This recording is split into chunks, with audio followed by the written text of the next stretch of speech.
আসসালামু আলাইকুম, hello everyone, welcome to my new blog. তো আজকে আরেকটা ব্লগ নিয়ে চলে আসলাম। দেশি মরিচ আর হচ্ছে লাউ চারাটা। তো আমার যে আগের লাউ চারাটা ছিল ওটা মনে হয় বাঁচবে না, তো ওটা আমি ফেলে দিছি, ওটা মরে গেছে।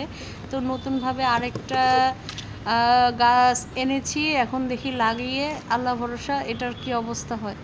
তো এই যে মাটি আমি প্রথমে অর্ধেকটা খুলে উঠিয়ে ফেলছি, তারপরে এই যে লাউ চারাটা দিয়েছি। আসলে এক হাতে করছি তো এর জন্য হয়তো বা এরকম হচ্ছে। তো আপনারা আমার ব্লগগুলো দেখবেন আমি কিভাবে গাছ লাগাই। আসলে আমার কাছ থেকে শেখার ওরকম কিছু নাই, ন্যাচারালভাবে সবাই যেভাবে করে, সবাই যে প্রসেসিংভাবে গাছ লাগায় আমিও ট্রাই করি ওইভাবে লাগানোর। তো এই মাত্র শুরু করলাম, যাত্রা শুরু করলাম ছাদ বাগানের।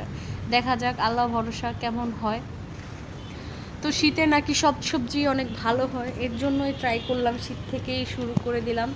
তো এই তো তো গাছের গোড়ায় মাটি দিতে হবে বেশি করে, আর এখানে মাটির প্রোটিন থাকতে হবে, যেমন জৈব সার, তারপরে আরও অনেক কিছু। তো আমি ওরকম কিছুই দেই না, জাস্ট জৈব সার বলতে গোবর আর মাটি মিক্স আছে।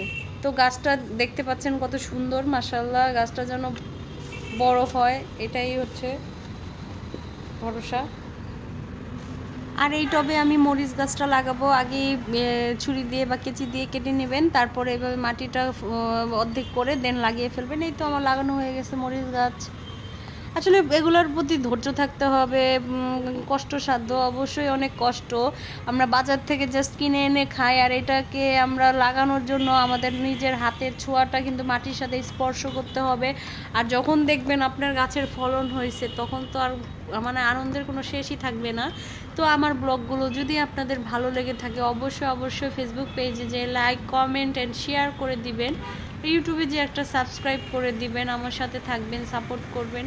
তো আমি আজকের মতো দেখতে পাচ্ছেন লাউ গাছ আর হচ্ছে মরিচ গাছ লাগিয়েছি, আর আগের গাছ তো আছেই। আবার আসলে ওইখানে একটা অ্যালোভেরা গাছ আছে, আর আমি এই যে বেসিনটা কাজে লাগিয়েছি, বেসিনটা ফেলানো ছিল বাসায়। তো এখানে আমি ডাটার বীজই লাগিয়েছি, বাট এখনও হচ্ছে না। আজকে মাত্র 3 দিন, দেখা যাক কয় দিনের ভিতরে হয়। তো আমার ছাদ বাগানে অল্প অল্প করে আমি কিছু গাছ কালেক্ট করছি, লাগাচ্ছি, দেখি ইনশাল্লাহ আল্লাহর রহমতে দেখি কেমন হয়। তো সবাই ভালো থাকবেন। গাইস, আপনাদেরকে এই পানিটা দেখাচ্ছি। এখানে আছে রসুনের খোসা, পেঁয়াজের খোসা, আলুর খোসা, শাকের ময়লাগুলো আমি এখানে রেখে ভাতের পানি ধোয়া চাল ধোয়া যে পানিটা আছে ওটা দিয়ে রেখেছিলাম। তো এই যে এটার হচ্ছে এটা মিক্স করব, পানি সমপরিমাণ নিব। এটা অর্ধেক দিতে হবে, ন্যাচারাল পানি অর্ধেক দিতে হবে। এর ক্ষেত্রে গাছের চারা নাকি খুব ভালো হয়। তো এই তো আমি আজকে দিব, দেখি কেমন হয় ইনশাল্লাহ। তো পানি দেওয়া শেষ, দেখতে পাচ্ছেন।